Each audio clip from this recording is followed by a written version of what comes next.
Petite info pour toi.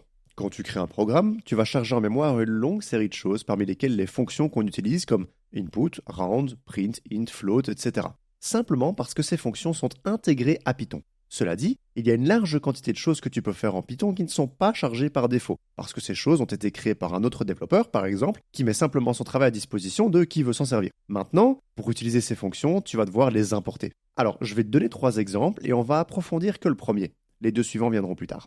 Oui, par défaut, on te laisse quelques opérations mathématiques, plus, moins, fois, diviser, bref, tu les connais, mais par exemple, tu ne peux pas faire de logarithme facilement. Tu n'as pas non plus accès à pi, tu ne peux pas faire de trigonométrie facilement, bref, beaucoup de choses sont possibles, mais doivent être développées, et c'est pas forcément simple à faire. Eh ben, sache que beaucoup de ces choses ont déjà été développées et sont malgré tout accessibles. Ensuite, je t'ai pas montré comment jouer avec l'aléatoire. On en parlera un peu plus tard, mais c'est aussi tout à fait possible en Python de jouer avec l'aléatoire et donc de générer des chiffres que tu ne connais pas à l'avance et donc d'avoir une sortie différente pour ton programme à chaque fois. C'est très sympa d'ailleurs.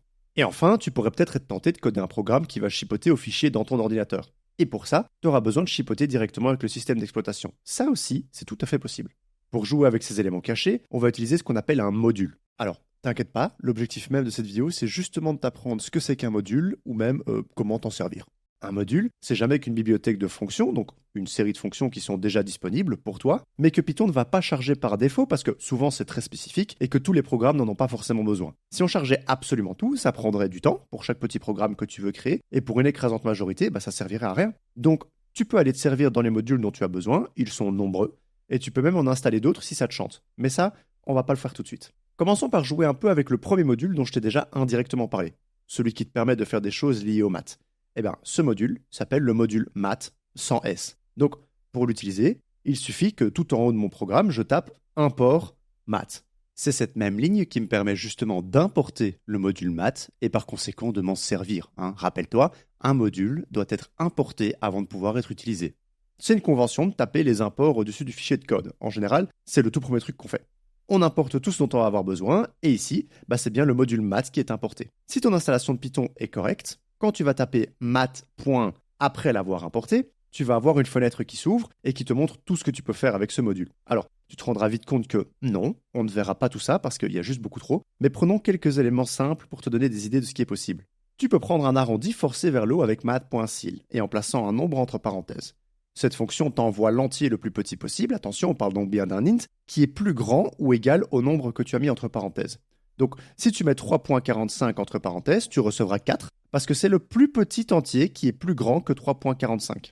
Si tu essayes de mettre 3 entre parenthèses, tu récupéreras 3, parce que c'est le plus petit entier qui est plus grand ou égal à ce que tu as mis entre parenthèses. De la même façon, math.floor va faire exactement l'inverse, à savoir te donner le plus grand entier qui est plus petit ou égal au nombre que tu places entre parenthèses.